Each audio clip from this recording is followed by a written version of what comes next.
This essay example, as well as thousands of others, is available in text format on our website for free and without registration. Simply Google Ivy Panda Free Essays. Alfred Hitchcock's Vertigo, Film Techniques and Cinematography. Introduction. Alfred Hitchcock is one of the legends of English and American cinematography. It is impossible to imagine a person who does not know Hitchcock and the contribution he made to world filmmaking. His personal invention of numerous techniques in different genres made his films spectacular and different from what existed on the screens. Underlining Hitchcock's impact on the world's cinematography, Jean-Luc Godard said, "The death of Hitchcock makes the passage from one era to another. I believe we are entering an era defined by the suspension of the visual." The focus of our discussion is going to be Hitchcock's film Vertigo and the technical effects present as the helping elements for movie perception. Vertigo is a psychological thriller which comprises an original idea, a telling title and the visual effects which contribute to the understanding of the main idea of the movie. The main purpose of this paper is to dwell upon the movie Vertigo and to understand its underlying theme, the role of lighting and cinematography effects in movie perception, and to compare and contrast it to other films shot by the director in America. Vertigo by Alfred Hitchcock, the difference in seeing and being seen. Underlying theme in Hitchcock's Vertigo. Watching a movie Vertigo, a viewer remains in tension from the first minute up to its final scene. Hitchcock kept the viewer guessing for some time whether Madeline and Judy were one and the same person, providing the audience with the story about a detective Scotty who had to retire from the police work because of the developing latent acrophobia, and Madeline and Judy who fell in love with each other, but the strange story of Madeline's death does not allow Scotty and Judy be together. The finale of the movie is unpredictable as no one can expect that Judy is going to die. Still, a close consideration of the movie may provide us with some specific ideas which point to the underlying themes in the film. Hill and Helmers want to state that Vertigo positions its viewers, its characters, Hitchcock, and its cinematic style in a matrix of ideological practices and rhetorical appeals analyzable as identification and division. Much attention is paid to Scotty and his pure, but at the same time imaginary identification. Hitchcock wanted to show the difference between something that was seen and that which desired to be seen. Identification of people and objects is the central theme of the movie. The audience had to think thoroughly to understand the director's plan. The role of lighting and cinematography effects in movie perception. It is impossible to get the underlying idea of the film without discussing the techniques used there. Throughout the whole movie, the director implements a great variety of different visual techniques to focus our attention on the psychological consequences of this desire for identification or identity. The camera zoom, different visual effects, change of color, light and picture, and offline editing are the most important techniques which help the audience to understand the main idea of the movie. Here is a close consideration of each effect which adds to the understanding of the film. There are a lot of different scenes when some objects become either lighter or darker. For example, there is a moment when Madeline is in the shot. In this very scene, the restaurant wall in the background becomes brighter. The main idea of the light here is to underline the moment and make the blurred red restaurant walls more visible. One of the main purposes of this effect is to give a visual uplift, a small background effect which subtly enhances the emotional high point to which the scene was leading. The art of montage is magnificent in the film. There are a lot of different effects which seem simple for a modern viewer, but a close consideration of the quality and the period when the movie was shot may state this effect as magnificent.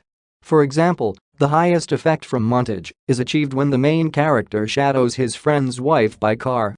Both the main character and the audience are confused whether the persecuted car is the necessary one or not. Another good example of montage is achieved with Kim Novak. Hitchcock has managed to create a three-screen effect when a triadic image appears within the same picture. As a result, an actor, Novak, is seen in one and the same picture as double, Madeline and Judy. The music effects also impress. The alteration of the sound pays attention to some specific scenes and events which take place in the movie, e.g. at the moment when Scotty sees Madeline's half-image, the soundtrack moves from a believable representation of the restaurant environment to the mysterious romantic music which peaks at the moment when Scotty's half-imaged view of Madeline is most vivid. The music volume also plays an important role, as when the sound increases, the viewers pay more attention to the events and shots than to others. Camera is really important in this movie, as Hitchcock has managed to use the camera as a part of the film. The main peculiarity of the place of the camera in the movie is that it shoots the processes. For example, returning to the same scene, when Madeline is standing on the background of the red restaurant wall, the camera shows Scotty's face and eyes, which move away from camera to the bar, and then bridges the cut to the next image of Madeline in profile. It is the moment when it seems that the eyes of Scotty and Madeline might meet. But Madeline's forward-facing gaze is broken by her distracted look down and to her right, towards, but not at, the camera. Having considered these scenes, it may be concluded that the camera is the part of the movie which might possess both active and passive possibilities or ontological qualities. The so-called imaginary point of view becomes noticed when the gazes of Scotty and Judy almost meet. The camera captures a key image in that part of the scene which Scotty later recalls from his mind. This camera effect helps us see that this scene is more about Scotty's thoughts and emotions, the reflection of his character. Visual effects in the movie also add to the understanding of the movie title and idea. Scotty feels vertigo when he has to look down from height, as he has an acrophobia. The ability to zoom the camera makes us feel vertigo in reality. This effect is perfectly seen in the first scenes of the movie when Scotty's partner dies and causes his acrophobia. The similarity of Vertigo with other Hitchcock's films.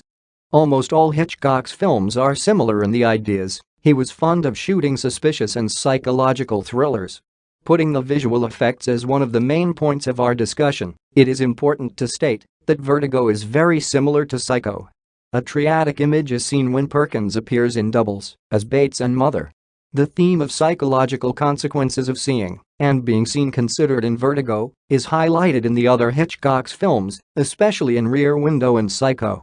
Considering the main topics of these movies and the techniques used for their shooting, it may be concluded that the main message the author wanted to deliver is that human desires may ruin everything that people desire. It seems that the problem of voyeurism and objectification is really important for the author, as he has implemented this theme in many American films. Conclusion. Thus, it may be concluded that visual effects, camera movements, music, sound and other techniques the director uses while shooting a film are extremely important for movie perception. We have based our attention on Alfred Hitchcock's movie Vertigo and the effects the director used to reach the desired goal. The film director wanted to show us the difference between seeing and being seen. He managed to do this via numerous camera and visual effects which added to the understanding of the scenes. Lighting and sound were also important, as they paid our attention to the specific profiles and shots. This essay on Alfred Hitchcock's Vertigo, Film Techniques and Cinematography was written and submitted by your fellow student. You are free to use it for research and reference purposes in order to write your own paper. However, you must cite it accordingly.